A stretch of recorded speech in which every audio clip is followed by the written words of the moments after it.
A reading from the first book of Samuel. Now the boy Samuel was serving Yahweh in the presence of Eli. In those days it was rare for Yahweh to speak, and visions were uncommon.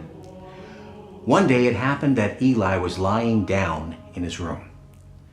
His eyes were beginning to grow dim. He could no longer see. The lamp of God had not yet gone out. And Samuel was lying in Yahweh's sanctuary, where the ark of God was, when Yahweh called, "Samuel, Samuel."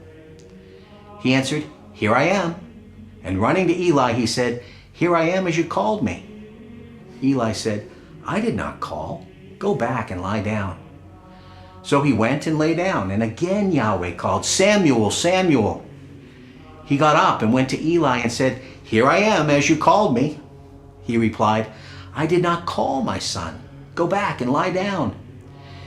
And yet Samuel had no knowledge of Yahweh, and the word of Yahweh had not yet been revealed to him. Again Yahweh called, the third time. He got up and went to Eli and said, "Here I am, as you called me." Eli then understood that Yahweh was calling the child. And he said to Samuel, "Go and lie down, and if someone calls, say, 'Speak, Yahweh,' for your servant is listening." So Samuel went and lay down in his place. Yahweh then came and stood by, calling as he had done before, "Samuel, Samuel." Samuel answered, "Speak, Yahweh, for your servant is listening." Samuel grew up. Yahweh was with him and did not let a single word fall to the ground of all that he had told him. All Israel knew from Dan to Beersheba that Samuel was attested as a prophet of Yahweh. Our responsorial psalm is from Psalm 40. He pulled me up from the seething chasm, from the mud of the mire. He set my feet on rock and made my footsteps firm. He put a fresh song in my mouth, praise of our God. Many will be awestruck at the sight and will put their trust in Yahweh. How blessed are those who put their trust in Yahweh, who've not sided with rebels, and those who have gone astray in falsehood. How much you have done, Yahweh, my God. Your wonders, your plans for us, you have no equal. I will proclaim and speak of them. They are beyond number. And then I said, "Here I am. I am coming. In the scroll of the book it is written of me, my delight is to do your will. Your law, my God, is deep in my heart."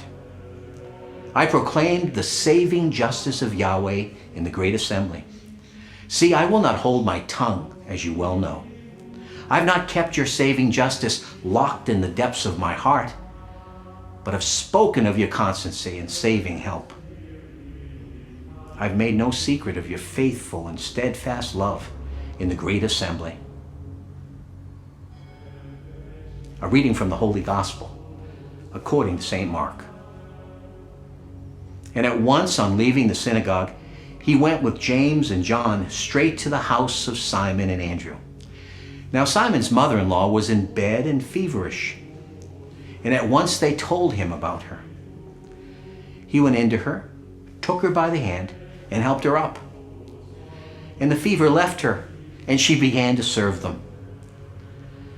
That evening, after sunset, they brought to him all who were sick and those who were possessed by devils.